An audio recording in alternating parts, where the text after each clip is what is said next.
একটি ফ্যাসিস্ট মুক্ত বাংলাদেশ গঠন করেছে। সম্মানিত ভাইরা, আজকে আমরা দ্বিতীয় স্বাধীনতা অর্জন করেছি। আমরা প্রায় বলে, আমরা সব সময় বলে 1971 সালের 16 ডিসেম্বর পাকিস্তানের সেনাবাহিনী প্রধান ভারতীয় বাহিনী প্রধানের হাতে আত্মসমর্পণ করে আমাদেরকে একটি স্বাধীন মানচিত্র দিয়েছে, আমাদেরকে একটি পতাকা দিয়েছে, আমাদেরকে একটি রাজধানী দিয়েছে, আমাদেরকে প্রকৃত স্বাধীনতা দেয় নাই।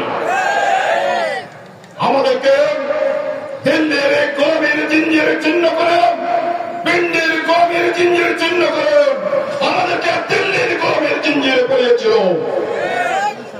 আর 24-এর 5ই আগস্ট সেই দিল্লির সেনাবাসীকে ছাত্র জনতা আবার দিল্লি পাঠিয়ে দিয়ে এই দেশকে প্রকৃত অর্থে স্বাধীন করেছে।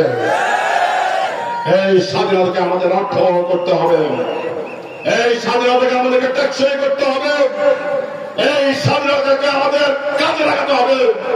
সম্মানিত ভাইরা, আমরা ফ্যাসিস্ট মুক্ত বাংলাদেশ পেয়েছি, আমরা অনেক মুক্ত বাংলাদেশ পেয়েছি, আমরা ক্ষুধা মুক্ত বাংলাদেশ পাই নাই, আমরা দারিদ্রতা মুক্ত বাংলাদেশ পাই নাই, আমরা বেকারত্ব মুক্ত বাংলাদেশ পাই নাই, আমরা সুদ ঘুষ দুর্নীতি মুক্ত বাংলাদেশ এখনো পাই নাই। ঠিক আছে বলেন? আমরা বৈষম্যহীন বাংলাদেশ এখনো পাই নাই। যে বৈষম্যহীন বাংলাদেশ গঠন করার জন্য প্রায় 2000-এর অধিক ছাত্র জনতা রক্ত দিয়েছে, যে বৈষম্যহীন বাংলাদেশ গঠনের জন্য 30,000-এর অধিক মানুষ বন্ধুত্ব বরণ করেছে, অন্ধত্ব হয়েছে, হসপিটালের বিছানায় এখনো কাটাচ্ছে। সেই বৈষম্যহীন বাংলাদেশ আমরা এখনো পাই না। ঠিক কিনা বলেন? বৈষম্যহীন বাংলাদেশ গঠনের একমাত্র গ্যারান্টি হচ্ছে, শুধুমাত্র গ্যারান্টি হচ্ছে কোরআন এবং সুন্নাহ ভিত্তিক একটি সমাজ প্রতিষ্ঠা করা। কোরআন এবং সুন্নাহর বাইরে অন্য কোন মতবাদ, অন্য কোন আদর্শ, অন্য কোন দার্শনিক চিন্তা, অন্য কোন নেতার আদর্শ বাস্তবায়নের মাধ্যমে বাংলাদেশ কোন অবস্থাতে একটি বৈষম্যহীন বাংলাদেশ হবে না, হবে না এবং হবে না।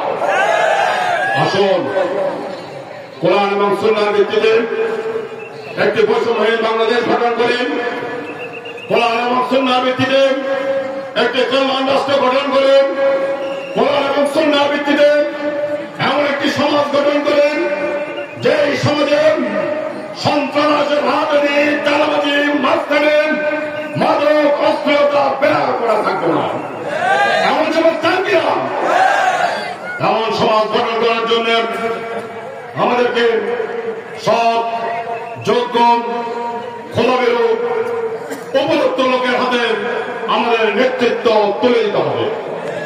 আমরা যদি সৎ, যোগ্য, খোলাবেরো লোকের হাতে নেতৃত্ব তুলে দিতে ব্যর্থ হই, আমরা যদি সঠিক সিদ্ধান্ত গ্রহণ করতে ব্যর্থ হই, তাহলে আমাদের পরিণতি অতীতের যে কোনো সময়ের চেয়ে ভয়াবহ হবে।